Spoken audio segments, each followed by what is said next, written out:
Captain Jake Morrison stood on the bridge of the horizon's edge, watching the stars drift by through the main window. 3 months had passed since they left Earth and everything had gone perfectly. Too perfectly, he thought. Space exploration was never this easy.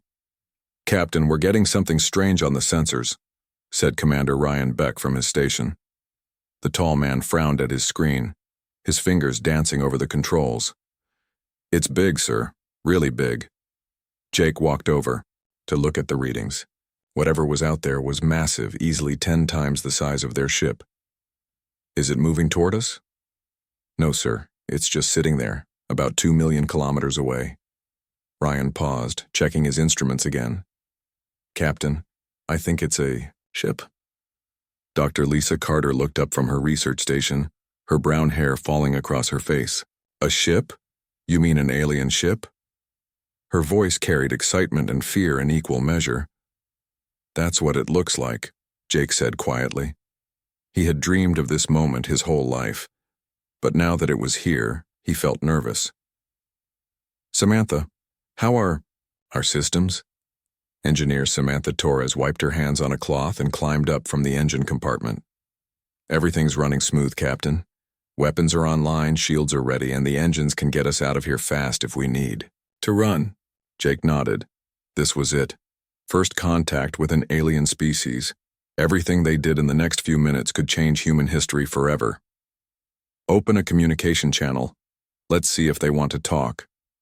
Ryan's fingers flew over his controls. "Channel open, sir. This is Captain Jake Morrison of the Earth vessel Horizon's Edge. We come in peace. Please respond." They waited. The bridge was silent except for the quiet hum of the ship's systems. Jake counted the seconds in his head. 30, 60, 90. Then the screen flickered to life. The creature that appeared was beautiful in a terrifying way. It stood nearly 8 feet tall with smooth purple skin that seemed to shimmer in the light. Its face was long and narrow, with large golden eyes that seemed to look right through them. When it spoke, its voice was like music, but cold music that made Jake's spine tingle. "Greetings, humans of Earth," the alien said. Its mouth barely moved when it talked. "I am High Arbiter Zelthak of the Cathara Empire. Your species is unknown. To us. We're explorers," Jake said, trying to keep his voice steady. "We've come from Earth to learn about the galaxy and hopefully make friends with other intelligent species." Zelthak tilted its head and Jake thought he saw something like amusement in those golden eyes. "Friends? How interesting. Tell me, Captain Morrison, what makes your species special?" The question caught Jake off guard. "Special? I'm not sure what you mean. Every species has something that makes them unique. The Vortani were incredibly fast. The Heklari could survive in any environment. The Talanari were fierce warriors." Zelthak's voice grew softer, almost gentle. "What makes humans special?" Lisa stepped forward. "We're adaptable," she said. "We can learn and change and survive in different situations." "Adaptable," Zelthak repeated, as if tasting the word. "Yes, I can see that in your ship's design. Crude but effective. Your species interests me, humans." Something in the alien's tone made Jake's stomach twist. "We'd be happy to share information about our cultures. Perhaps we could arrange a meeting." "Oh, there will definitely be a meeting, Captain Morrison." Zelthak's smile revealed teeth that were too sharp and too white. "In fact, I insist on it." The screen went dark. "Sir, they're moving," Ryan said, his voice tight with tension. 3 ships just separated from the main vessel. They're coming toward us fast." "Battle stations," Jake ordered. "Samantha, give me everything the engines have. We're getting out of here." But it was already too late. The Cathara ships moved, like nothing Jake had ever seen. They flowed through space like liquid metal, changing direction without slowing down. In seconds, they surrounded the horizon's edge. "Weapons locked on target," Ryan reported. "Hold your fire," Jake said. "They haven't attacked us yet." "Captain," Lisa said quietly, "I don't think they mean to destroy us." She was right. Instead of firing, the alien ships began to emit a strange blue light. The horizon's edge shuddered, and all the lights on the bridge flickered. "They're using some kind of tractor beam," Samantha called out from her station. "I can't break free. The engines aren't responding." Jake watched helplessly as they were pulled toward the massive Kythera ship. The hull opened like a flower, revealing a docking bay that could have held 50 ships their size. "Captain," Ryan said, "what do we do?" Jake looked around at his crew. Lisa was scared but trying to hide it. Ryan was angry and ready to fight. Samantha looked determined, like she was already planning how to fix whatever was about to go wrong. "We survive," Jake said simply. "Whatever they want, we survive it." The horizon's edge was pulled into the alien ship, and the hull closed behind them. Jake felt the gravity change as their ship was locked into place. Through the windows, he could see Kythera moving around their ship, but they weren't in any hurry. "Sir, they're not wearing spacesuits," Lisa observed. "The atmosphere in here must be similar to ours." Before Jake could respond, the ship shook slightly. Someone was cutting through the hull. "They're coming aboard," Ryan said, his hand moving to his weapon. "Easy," Jake warned. "Let's see what they want before we start shooting." The door to the bridge slid open, and High Arbiter Zelthak entered, followed by 4 other Kythera. Up close they were even more impressive and frightening. They moved with perfect grace like dancers or predators. "Welcome to my ship, humans," Zelthak said. "I trust your journey was comfortable?" "What do you want?" Jake asked directly. "Want?" Zelthak seemed amused again. "I want to learn about you, of course. You see, Captain Morrison, the Kythera have a sacred tradition. When we encounter a new species, we test them. We learn what makes them special." "What kind of test?" Lisa asked. Zelthak's smile grew wider. "The ultimate test. We hunt them." The words hit Jake like a physical blow. "Hunt us?" "It's not cruel, I assure you. It's an honor. We only hunt the strongest, the most interesting species we find. You should be proud. In all our travels, we have never found prey quite like humans." "We're not prey," Ryan growled, his hand tightening on his weapon. "Oh, but you are," Zelthak said softly. "Everyone is prey to someone, Commander Beck. The question is simply who is the better predator." Jake felt his heart pounding, but he kept his voice calm. "And if we refuse?" "Refuse?" Zelthak looked genuinely confused. "How can you refuse? The hunt has already begun." The prison cell was small and dark, with walls that seemed to absorb light. Jake sat on the hard floor watching his crew through the dim glow that came from somewhere in the ceiling. They had been locked up for 2 days now, and no one had spoken much. Lisa was studying the walls, running her fingers along the smooth surface. She was always thinking, always trying to understand how things worked. Ryan paced back and forth like a caged animal, his jaw tight with anger. Samantha sat quietly in the corner, but Jake could see her eyes moving constantly, taking in every detail of their prison. "The material is organic," Lisa said suddenly, breaking the silence. "These walls are grown, not built." "Great," Ryan muttered. "So we're trapped inside some kind of alien plant." "Actually, that might be useful information," Jake said. "Keep studying everything, Lisa. We need to learn as much as we can about these creatures." The door suddenly opened with a soft hiss. Instead of Kythera guards, a different kind of alien entered. This one was shorter, covered in dark fur with bright orange eyes. It moved carefully like it expected to be hit. "Do not be afraid," the creature said in broken English. "I am friend. I am Vrex."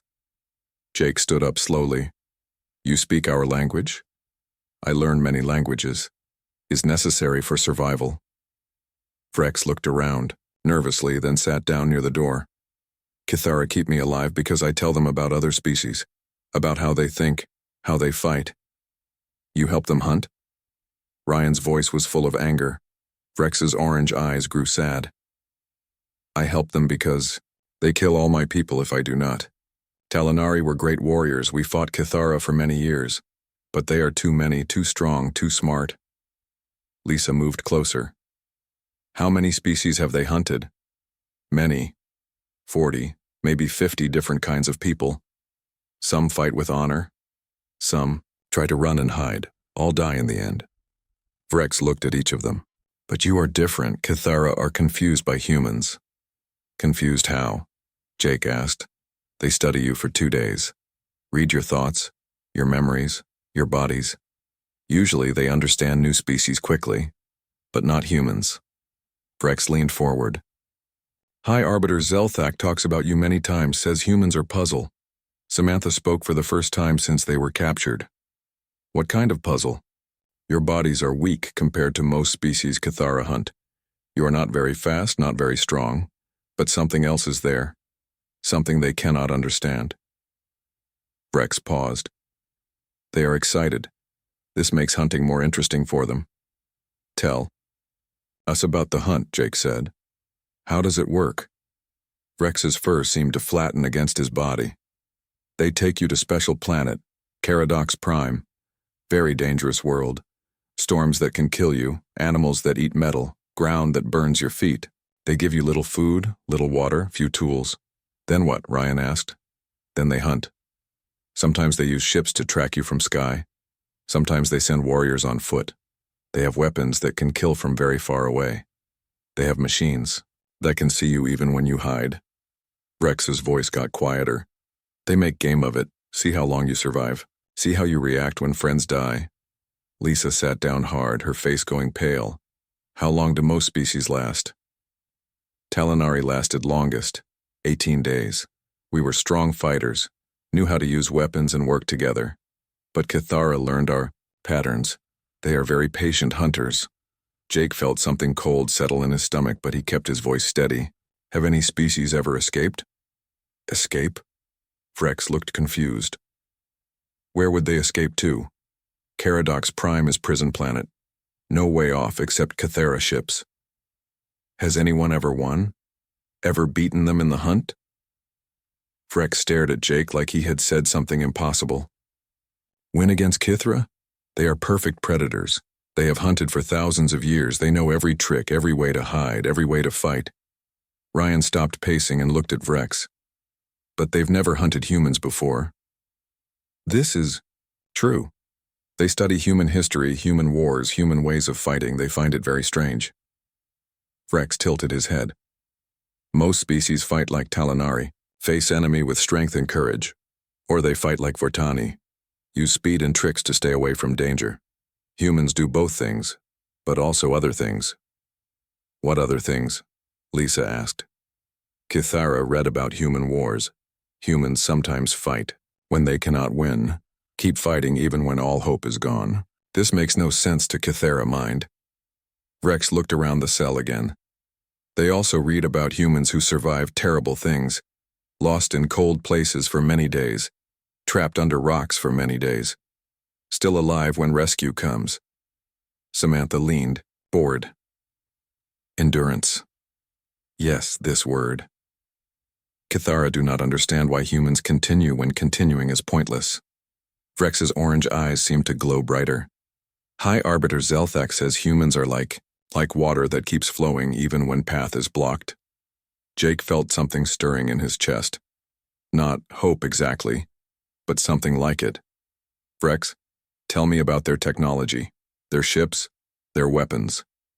Very advanced. But... Vrex hesitated. But what? They have never needed to be careful. Always they are strongest, always they win. So sometimes they do not think about what could go wrong. Vrex looked directly at Jake. Talinari noticed this too before we died. Cathara are so sure of victory that they take risks. What kind of risks? Samantha asked. Their ships have weak spots they do not protect because no enemy has ever been strong enough to reach them. Their weapons are very powerful but need time to charge between shots. Their warriors are skilled but they expect prey to behave in certain ways. Ryan stopped pacing completely. They have patterns. Yes. Same patterns for thousands of years. They are perfect predators, but perfect predators do not change. Do not need to change. Vrex stood up, moving toward the door. I must go. Guards will come soon. But remember this. Cathara have never fought species like humans. They do not know what humans will do. Because humans do not know what humans will do. The alien paused at the door. Maybe this time will be different. Maybe water will find new way through rocks. After Vrex left, the four humans sat in silence for a long time. Finally, Jake spoke.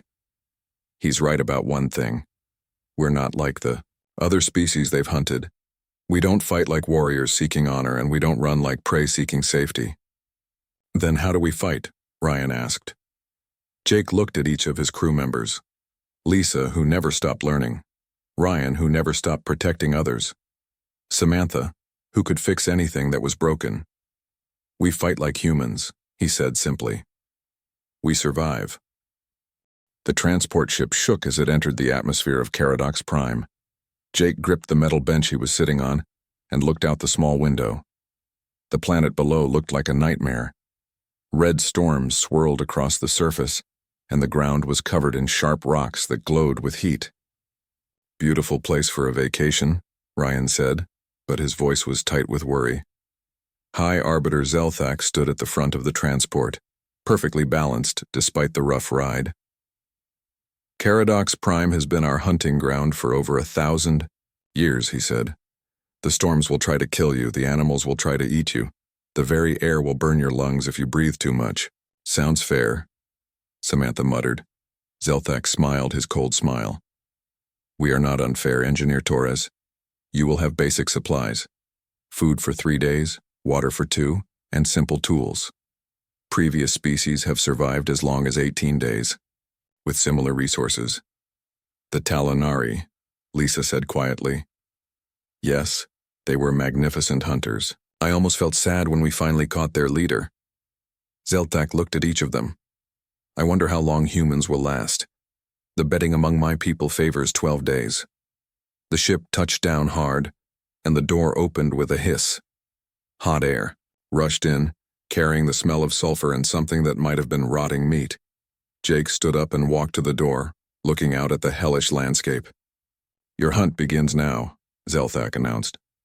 We will give you 6 hours to find shelter and prepare. Then we start tracking you. Jake stepped off the ship, followed by his crew. The ground was hot under their feet, even through their boots. In the distance, he could see the wreckage of other ships scattered across the rocky ground. Ships that had brought other species to this place. Remember, Zelthak called out as the transport lifted off. We are watching. We are always watching. The 4 humans stood alone on the hostile planet, each carrying a small pack of supplies. The sky above them was the color of dried blood, and strange howls echoed from the rocky hills around them. Well, Jake said, this is definitely not Earth. Lisa pulled out a small device from her pack and started taking readings. The air is breathable but thin. The temperature is hot but not deadly. These rocks contain metal ore, which explains the heat. Over there, Samantha pointed to a cluster of tall rocks about a mile away. Natural windbreak, good place to set up shelter. They started walking. The ground was rough and uneven, covered with sharp stones that tried to cut through their boots. Ryan took the lead, his military training making him naturally careful about potential threats. Movement at 2 o'clock, he said quietly. They all looked. Something was slithering between the rocks, about the size of a large dog but moving like a snake. It had too many eyes and teeth that glowed in the dim light. Native wildlife, Lisa observed. Probably carnivorous. Probably hungry, Jake added. They reached the rock formation without being attacked, though they could hear more creatures moving in the shadows. Samantha immediately started examining the rocks, looking for the best way to create shelter. These rocks are layered, she said. I can make a lean-to here, use this overhang for protection from the storms. While Samantha worked on shelter, Lisa explored the area, collecting samples of plants and studying the local ecosystem. Ryan kept watch, his eyes constantly scanning for threats. Jake organized their supplies and tried to plan their next moves. Water is going to be our biggest problem, he said. We have enough for 2 days, but after that, there, Lisa pointed to a dark stain on the rocks about 50 yards away. That might be a water source. I'll check it out. She returned with good news and bad news. There's water, but it's full of minerals that could make us sick. I can try to purify it, but it will take time. Do it, Jake said. We need to assume we'll be here longer than 3 days. As the hours passed, the humans settled into their temporary home. Samantha finished the shelter just as the first storm arrived. Red lightning split the sky and wind howled around their hiding place. But the shelter held. 6 hours are up, Ryan said, checking his watch. They'll be coming now. Jake looked at his crew. They were tired, dirty, and scared. But they were still alive and still thinking. Remember what Vrex told us. They expect us to behave like other species. Warriors who fight with honor, or prey animals who run and hide. So what do? Lisa asked. We do what humans do best, Jake said. We adapt. The first sign of the hunters came the next morning. A low humming sound from the sky, like a giant insect. Jake peered out from their shelter and saw a Kythera scout ship circling overhead.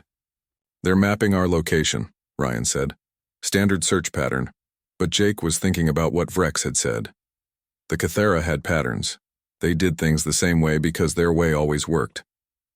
What if we don't stay here? What do? You mean? Samantha asked.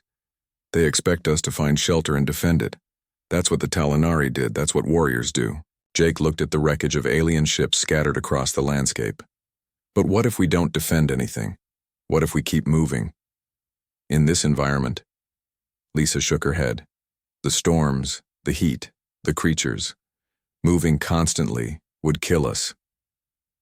Maybe, Jake said, or maybe it would kill them first. The scout ship completed its circle and flew away. Jake knew they would be back soon, probably with hunters on foot. The traditional hunt was beginning. Pack everything, he ordered. We're leaving. Where? Are we going? Ryan asked. Jake pointed toward the most dangerous-looking part of the landscape where red storms swirled constantly and the rocks glowed brighter with heat. There, where they don't expect prey to go. That's suicide, Samantha said. Maybe, but staying here is definitely suicide. Jake shouldered his pack. The Kythera have hunted 40 different species on this planet. 40 species who all did the expected thing. Found shelter, rationed supplies, tried to survive until rescue came. But rescue isn't coming, Lisa said quietly. Exactly. So we don't try to survive. We try to win. Jake started walking toward the storm-covered Badlands. They want to hunt. Humans? Let's show them what humans really are. The howling of native predators followed them as they left their shelter behind. Above them, the blood-red sky promised more storms. Ahead of them lay the most dangerous terrain on the most dangerous planet in Kythera space. Behind them, invisible but certainly there, came the hunters who had never failed to claim their prey. The real hunt was just beginning. 3 days had passed since the humans entered the Stormlands. Jake crouched behind a glowing rock watching a Kythera hunting party move through the valley below. There were 4 of them, moving in perfect formation with weapons that hummed, with energy. They're getting frustrated, Ryan whispered from his position 20 feet away. Look at how they're moving, not as careful as before. Jake nodded. The Kythera hunters had been tracking them for 3 days and had found nothing but empty camps and false trails. The humans had been moving constantly, using the storms as cover and the dangerous terrain as protection. Lisa, any luck with that device? Jake asked quietly into his radio. Lisa's voice came back faint and crackling. Almost got it. This Kythera scanner is more complex than I thought, but I'm starting to understand how it works. 2 days ago, they had set their first trap. A simple pit covered with loose rocks placed where Kythera scouts would naturally walk. It had worked perfectly. One hunter had fallen in, broken his leg, and been abandoned by his partners. The humans had captured him and taken his equipment. Now Lisa was deep in a cave system, trying to figure out how Kythera technology worked. Samantha was with her, using her engineering skills to take apart weapons and communication devices. They had learned more about their enemies in 3 days than most species learned in their entire hunt. Contact, Ryan said suddenly. They're moving this way. Jake watched the hunting party climb toward their position. The Kythera moved with deadly grace, But Jake could see something different in their movement now. They were angry, frustrated. They kept looking over their shoulders and jumping at shadows. They're scared, Jake realized. For the first time in their lives, they're the ones being hunted. The lead Kythera stopped and spoke into his communication device. Jake couldn't understand the words, but the tone was clear. The hunter was reporting, "Failure again. Phase 2. Jake whispered into his radio. Samantha's voice came back immediately. "Ready when you are, Captain." Jake smiled. Phase 2 was Samantha's idea. While Lisa studied Kythera biology and technology, Samantha had been studying their behavior. She had noticed that the hunters always followed the same patterns, always used the same tactics. "Now," Jake said. The first explosion came from the north, then the south, then the east. Small charges that Samantha had built from Kythera power cells, placed in locations where the hunters would see the flashes and hear the sounds. The Kythera hunting party immediately took defensive positions, pointing their weapons in all directions. They expected an attack from multiple sides. Instead, they got something else entirely. Ryan opened fire from above with a captured Kythera weapon, not trying to kill, just trying to force the hunters to move. They scattered exactly as predicted, running toward the only cover available, the rocky outcrop where Jake was waiting. The first hunter rounded the corner at full speed and ran straight into a snare trap. The second one stopped to help his partner and stepped into a pit. The third one saw the traps and tried to back away, only to find Ryan blocking his escape route. The fourth hunter, the leader, found himself face to face with Jake Morrison. "Surrender," Jake said in simple English, holding a Kythera energy weapon pointed at the alien's chest. The hunter stared at him in shock. "Impossible. You are prey. Prey does not capture predators." "Funny thing about that," Jake said. "We're not prey. We're humans." Within an hour, the humans had 4 Kythera prisoners tied up with their own equipment. Lisa emerged from the caves, her face excited. "Jake, you need to see this," she said, holding up a small device. "I've been listening to their communications. They're not just frustrated, they're terrified." She activated the device and Kythera voices filled the air. Lisa had learned enough of their language to translate the important parts. "The High Arbiter is demanding answers," she said. "They've lost 12 hunters in 3 days. 12. In their entire hunting history, they've never lost more than 2 hunters to a single species." "What else are they saying?" Ryan asked. "They're calling us something new. A word that doesn't translate well, but it means something like, the ones who hunt the hunters." Lisa's smile was fierce. "They're scared, Jake, really scared." Samantha had been examining the captured Kythera equipment. "Their technology is impressive, but it has a weakness," she said. "They depend on their environmental suits. Without them, they can't survive in their own hunting grounds." Jake looked at their 4 prisoners. The Kythera hunters looked smaller somehow, less intimidating now that they were tied up and helpless. "Can we use that?" "Already working on it," Samantha said. "I figured out how to disrupt their suit systems. Give me a few more hours and I can shut down every Kythera on this planet." "There's something else," Lisa said. "I've been monitoring their ship-to-ship communications. There are other prisoners on the main ship, survivors from other species. They're still alive." Jake felt something cold and hard settle in his chest. "How many?" "At least 30, maybe more. They keep them as trophies, as sources of information." Lisa's voice was angry. "But Jake, some of them are trying to help us. They've been sabotaging Kythera systems from the inside." "Vrex," Ryan said immediately. "Yes, and others. They're coordinating with each other, waiting for the right moment." Lisa looked at Jake. "They're waiting for us to give them a signal." Jake looked around at his crew. They were dirty, tired, and wounded, but they were still alive, still fighting, still thinking. "How long until the main assault?" he asked. "The High Arbiter is bringing his personal guard down to the planet tomorrow," Lisa said. 50 of their best hunters. They want to end this quickly before word spreads to other species. "Good," Jake said. "Let them come." Ryan stared at him. "Good? Jake, 50 Kythera hunters against 4 humans?" Not 4 humans, Jake corrected. 4 humans plus 30 prisoners plus whatever allies we can make on this planet. He looked at their captured equipment, their intelligence about Kithra weaknesses, their growing understanding of the enemy's psychology. We're not trying to survive anymore, he said. We're trying to win. And tomorrow we're going to show the galaxy what happens when you hunt humans. The captured Kithra hunters looked at each other with something that might have been fear.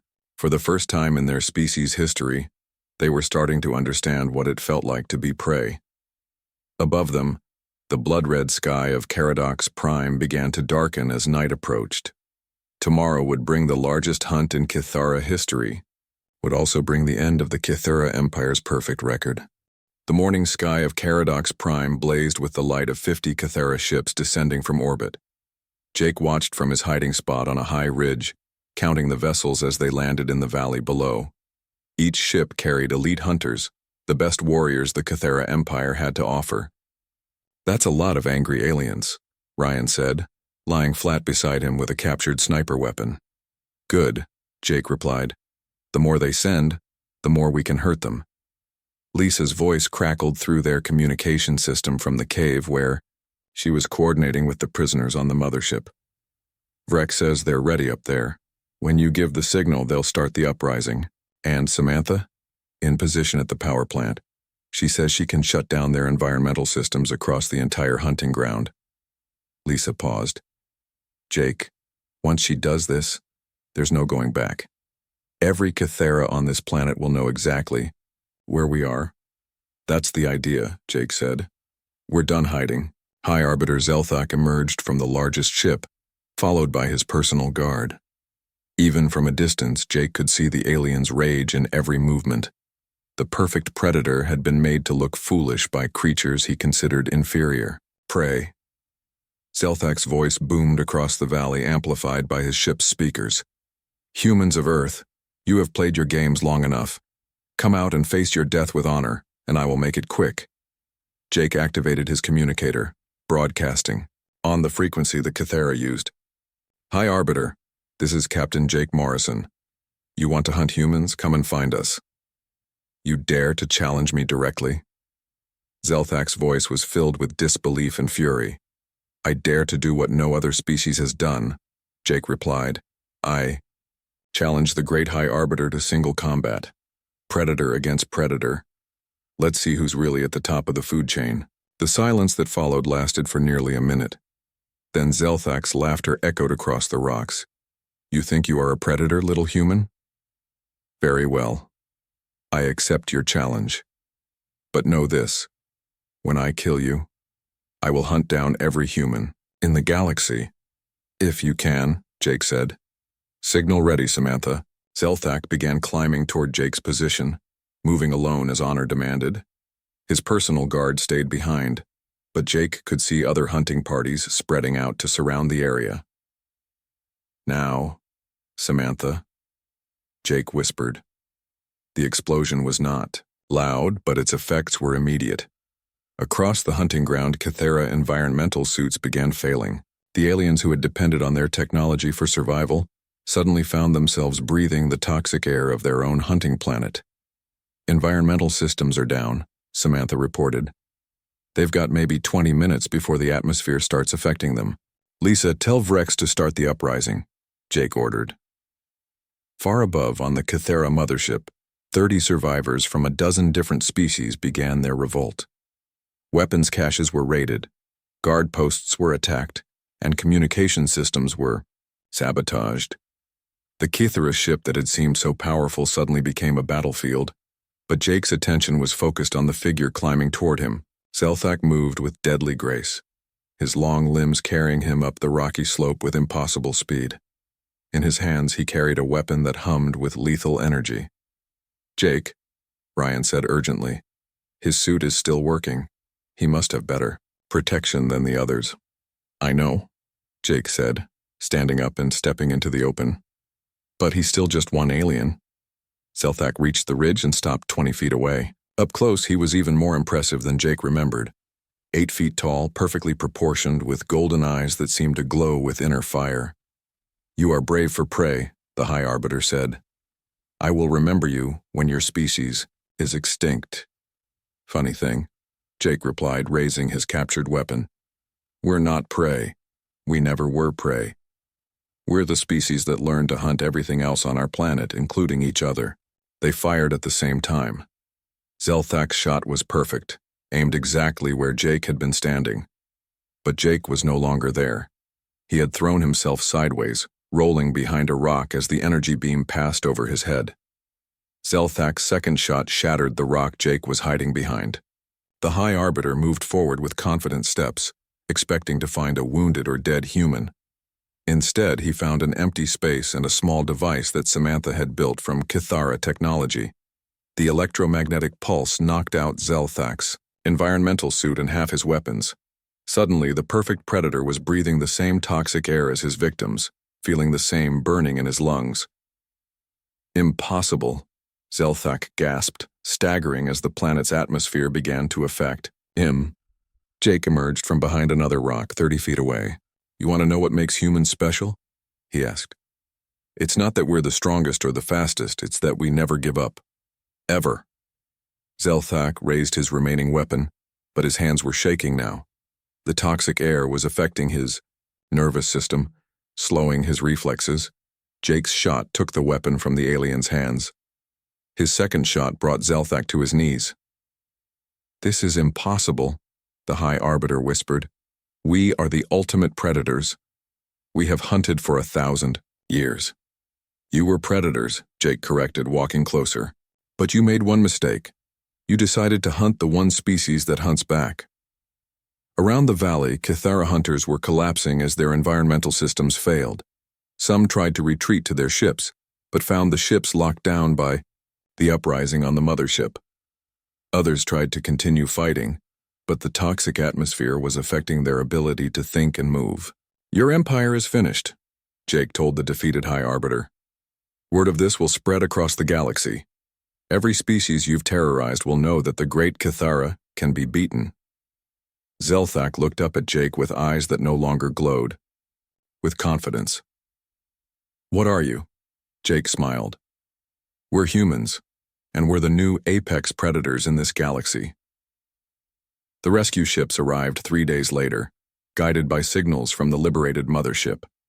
Representatives from dozens of species came to see the impossible sight. Kithara ships disabled, Kithara hunters defeated, and the legendary hunting ground of Caradox Prime finally silent. Jake stood on the bridge of the horizon's edge as it limped away from the planet. His crew was battered but alive. Behind them, 30 freed prisoners from 12 different species were returning to homes they thought they would never see again. Captain, Lisa said, looking at the communication reports flooding in from across the galaxy, we're famous. Every species in this sector wants to meet the humans who defeated the Kithara. Some of them want to hire us as mercenaries, Ryan added with a grin. And some want to form alliances, Samantha said. Jake looked out at the stars ahead of them.